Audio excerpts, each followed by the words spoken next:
Hello everyone and welcome back to another edition of the Club 100 SP60 Super Heavyweight Championship from the perspective of Rich T Racing. Been a long time since we've done one of these. It was Rye House that came out back in August, was the last video for this championship, but I'm back. I've been away. Microphone went missing as well, but I've got everything back and I'm ready to bring you the second half of this year as we go now into the run-in for the championship. We're kicking things off here at Bayford Meadows. This took place last month in the early weeks of September. This is the first video of the next three that are going to be coming out, and Handout is going to be very soon after this one, and so will Wilton Mill. But for now, we're of course focusing on Bayford Meadows. We're going to start things off as normal with qualifying, and on pole, as you can see here, once again it was myself up in P10 after a fantastic endurance in the morning where me and Tom took the class win by a considerable way, putting in a 55.18. It was a very good thing for me. Also nearly a second clear of my main rival for the championship, which is Richard Newton. He was down at P25, second in class. Then it's Christopher Heath, Pete Gillette, Stuart Kirk and Tim Randall. That's your top six. And then only 5 left, only 11 of us here this time around. Then it's Simon Lish, Stephen Farmer, Daniel White, Mark Ford and James Fremont rounding off the SP60 grid. Before we go into the actual racing, what I'm going to do, changing things up a little bit for this video series, I'm going to show you the lap that gave me P10 and P1 overall for the SHW. Volume up.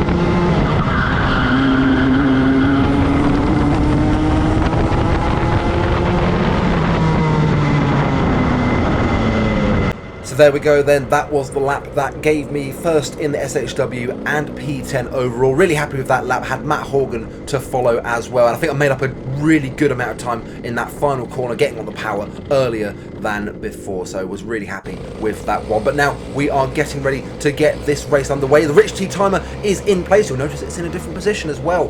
Thought that would be a better place for it rather than right in front of, at the moment, Ryan Sandal's helmet. But it looks like we're all good to go in this one, and we can, there we go, we are go.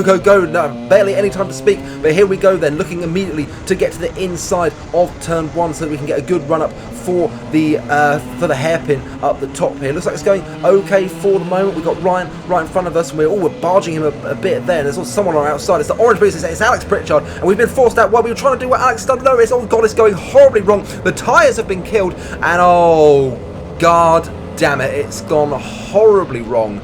You can see Richard up there in the white. In fact, he's this chap right here in the red and then the white helmet. But yeah, it's not going well. And there goes Steve Lindley getting through us as well. I think he got a little bit of a bump, and I'm going to give him a bit of a bump for good measure on the exit of, I think, turn 5 as we now head into the swooping section of turn 6 and turn 7. And there goes that chap in the red and white helmet. I feel like I should know his name, but I unfortunately do not. But yeah, it's an absolute disaster of a start. No idea how many places we've dropped. It's a lot. It's the main thing to say there, going from P10. We just did not get the right run into that hairpin as we thought we may have done out of the first corner. But as we come now to start lap number 2, we're trying to get a move done immediately on this chap. And in fact, we have been able to do. We've got a really decent run out of turn 1, but it's we've not got the drive up into the hairpin, so we're going to stay behind him for the moment, heading through the tricky turn 2 down now into turn 3, the vanilla part of this track, the part of the track I really just don't like. But it looks like we've got a little opportunity down the inside of turn 4, and have we got the move done? We give that chap in the white and blue a bit of a bump, but it looks like we have got that move done on the chap in red and white, and we move on. So obviously now at this stage, we come now into lap 2, maybe lap 3, where it's just a case of now trying to recover to get back past the chaps in front, particularly Richard, and get into that first place for the SHW. And we've done a good job there of getting past that chap in blue and white. And you can see here we're now right behind Richard. We've also got Steve Lindley and Philip Goodless all scrapping for these positions. So got to get onto the back of these guys and hope that we can get past Richard as soon as we can and put as much distance between myself and him as possible. Gap only 11 points in the championship at this stage, so really got to make sure that I can put a number in on him. But as we see here, he's just put a really good number in on Phil Goodless. As we come through the fast right hand, we had a little look down the inside, but it just wasn't going to happen. We actually ended up losing a bit of time there, but a really good move from Richard. But I'm not entirely sure what he's doing there. He tries to go down the inside of Steve, down into the final corner. That is very much not an overtaking place, and now we're going about 3 wide into turn 1. We're going to try and take the more of a slingshot route. Looks like we've got past Phil, but no, there goes Phil down the inside. It's almost a Club 100 sandwich there, and we're getting ourselves past Richard, which is very good at this stage. Oh, we're going to get past Phil as well. This will be a fantastic move at this stage of the race. No, Phil just coming back past, and looks like Richard has also got the inside line into turn 3, and there we go. So this battle was so close. An actual lovely little move there from Richard. My word, that was absolutely fantastic. It just took Phil completely by surprise, I think, through there. But now Phil going to have a good run out of turn 5 and into the best section of this track, into turn 6 and turn 7. Have another little look down the inside of Richard, but it ends up being a bit argy-bargy, and we're unable to get past him at this stage. But Richard taking a little bit of a shallow line through that right-hander. That is going to compromise him on exit as we head through the fastest corner on the track and now into the tricky final corner. And we've got a really good run out of this corner. There's a shake of the head there from Richard. He knows he doesn't take that very well. And are we going to send down the inside? Yes, we are. Lovely little move there. But knowing Richard like I do, I'm very much expecting him to be sending it down the inside into the hairpin. But we have got this move covered for the moment. So as we come a couple minutes later, you can see now Phil trying to go around the outside of Steve into turn 1. No way that's going to happen. In fact, this could, do you know what, if I hadn't made a little bit of contact there with Phil, I think we would have been able to get past him. But now here comes Richard with another absolutely sublime move down the inside of me, and he takes Phil once again. But now I'm going to absolutely lunge him into turn 3 and get that move back as well. So it looks like once again we find ourselves in front of Richard and we're in front of Phil. So we've only got Steve in front of us. Can we get onto the back of him? Can we get in front of him and put that distance that we want to put between myself and Richard as we now come into turn 2 a couple of laps later? It looks like Steve just getting a bit of a dodgy exit out of the turn 2 hairpin there as we now come into turn 3. Steve going a little bit defensive as we are giving a bit of a bump and barge, but that has allowed Phil to get back past us as well. So Steve going on the defensive against Phil, and it looks like, are we going to be able to get one round the outside of him? No, not quite. He's just parked it on the apex well enough, has Phil there, to get the move back. So now come a couple of minutes later again, probably the very next lap, you can see Phil trying to have a go here at Steve. It looks like he is going to send it, but we're leaving a room on the apex. That can only mean one thing: there's someone coming through on us. It's not Richard, it's that guy with an M on the back of his suit. But there goes Richard, able to get me into turn number, what would be that? Be turn number 4 on this track, and you can just see there he's going defensive into turn 6, but I'm nowhere near enough to be able to get the move done. So we're just going to have to try and stick on the back of him and hope that we can get him again into turn 1, which is where we have been doing our overtakes on him today. But he has just got a little bit of a gap on us going into the fastest corner on the track, and as we come now into the final corner, you can see there once again he's just got his exit a little bit wrong, and we are a bit further back than we were previously, but we're going to pull out to the inside, and he's still there on the outside, but we have got this move done now. So we're going to go defensive into turn 2. Looks like we have got the move covered off, and he's just, you know what, that wasn't quite cricket there from Rich, and we're going to lunge him once again.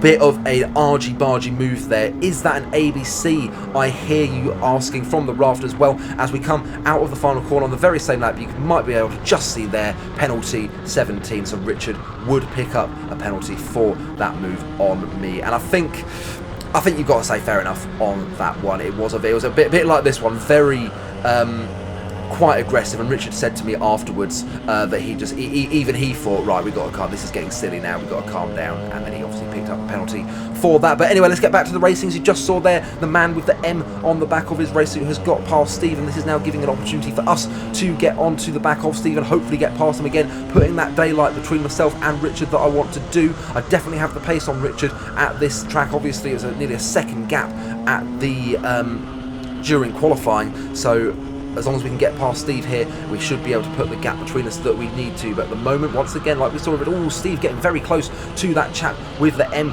on the back of his suit. As we head now through the final corner, we've got a decent run out of the final corner on Steve, but he's going a little bit defensive, so we're not going to try anything there. Didn't quite use as much of the road as he could have done, as we've now got a good run down towards the turn 2 hairpin. Are we going to have a little look down the inside? No, not on this occasion. Just a little bit too far back. Could have been some contact in that one, but are we going to send it now down the inside of turn 3? Or we've had a look, but Steve's very good on the brakes, side to side contact through the corner, but we're able to we're still running side by side. Oh, who's this trying to come around the outside of us as well? Don't know who it was, but we've said no thank you and been able to see him off, but we have now lost a bit of time to Steve as we head into turn 6. Although actually Steve making a bit of a mistake there in turn 6, so that allows us to make up some of the position or some of the time that we lost as we were fighting through turns 3, 4 and 5. So we now head into the fastest corner on the track, turn 8. I want to say it is just running a little bit of track limits there, maybe through the turn 8 there. But now as we come on to the final lap, Steve having a little look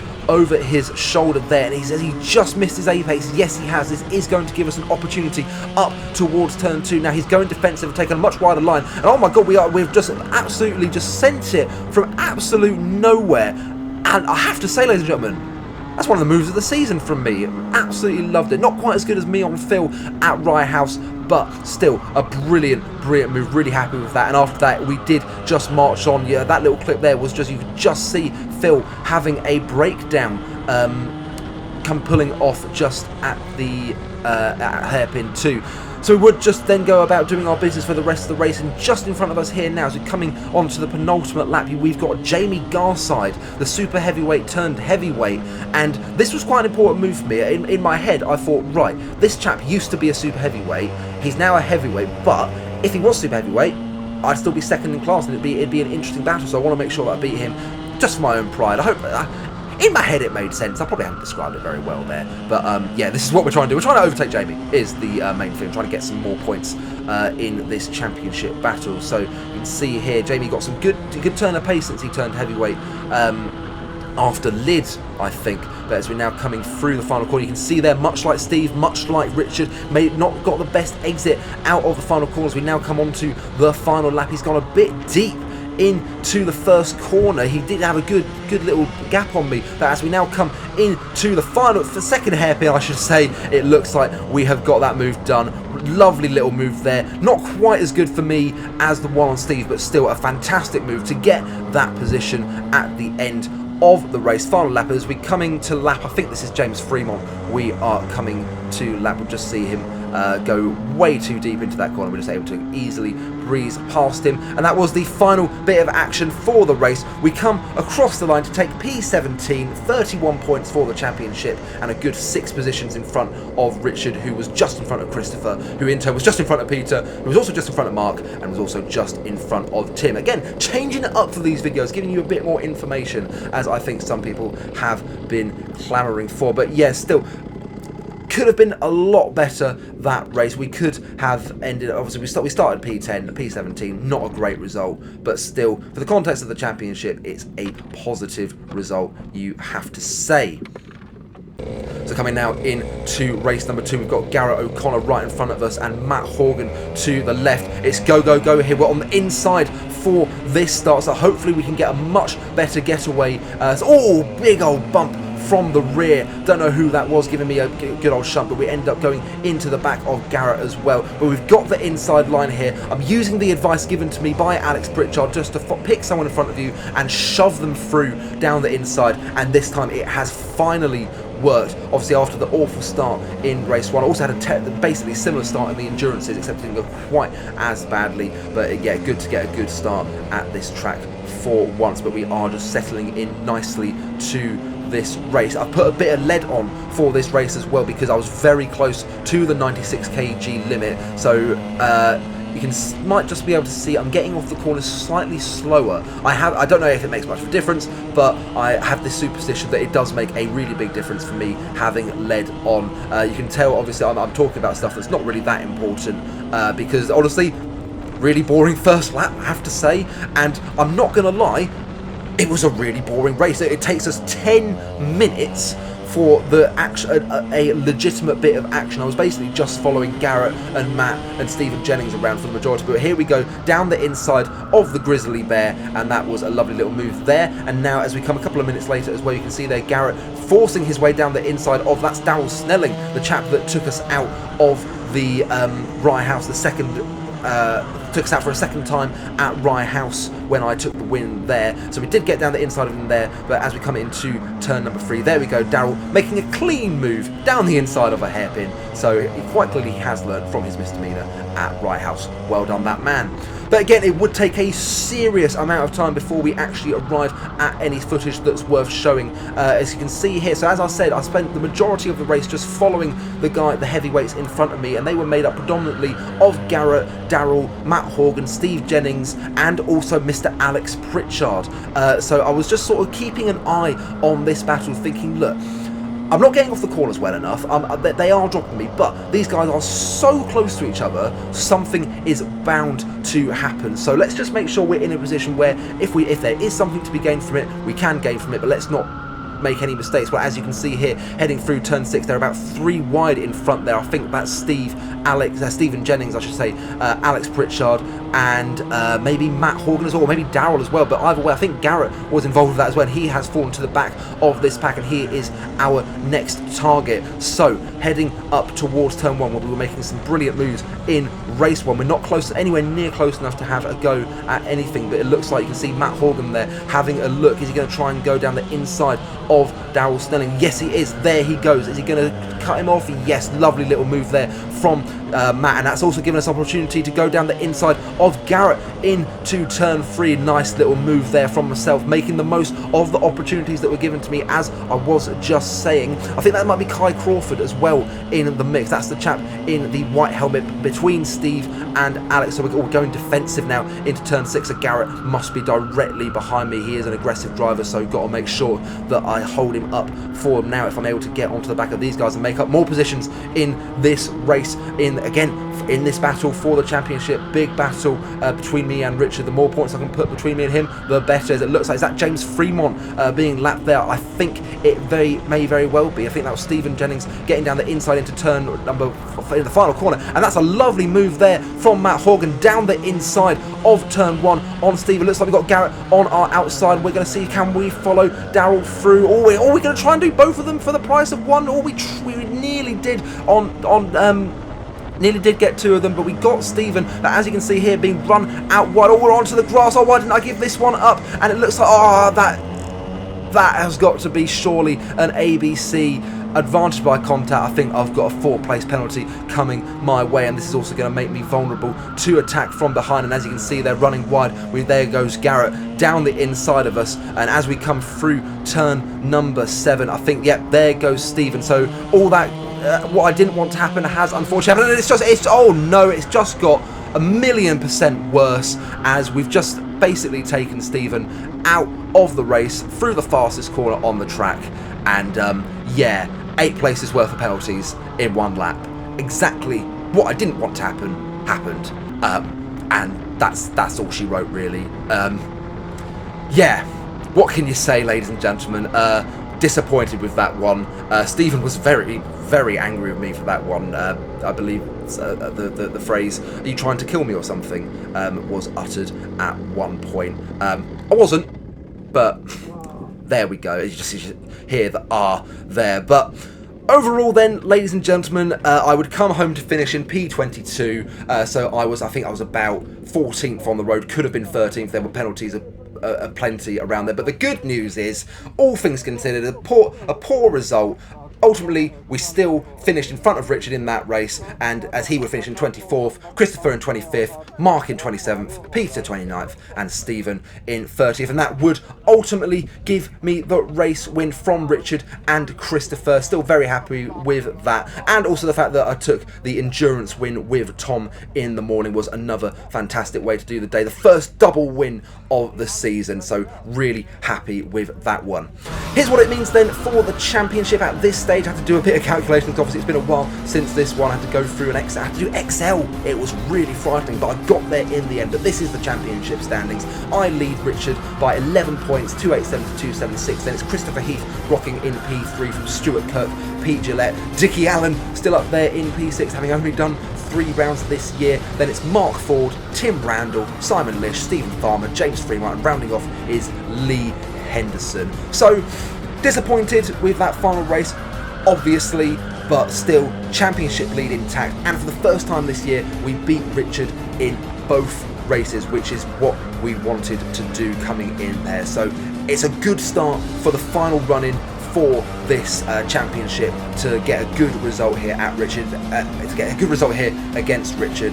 And that is all we can do for the rest of the season. That is the plan, to try and extend this championship lead. It could have been so much more, but unfortunately not quite at Bayford. Baby steps, baby steps. Hopefully we will be able to take those bigger steps at Landau. But guys, that is it for this video. Thank you so very much for watching, and as ever, if you're not subscribed to the channel and don't have the bell hit for notifications, please be sure to do so that you know when the next video comes out on Rich T Racing, which will be the round at Landau, which I cannot wait to bring for you, especially the qualifying lap. Be sure to look out for that one. But guys, that is it. Thank you so very much for watching, and all I shall say for now is ta-ta and farewell.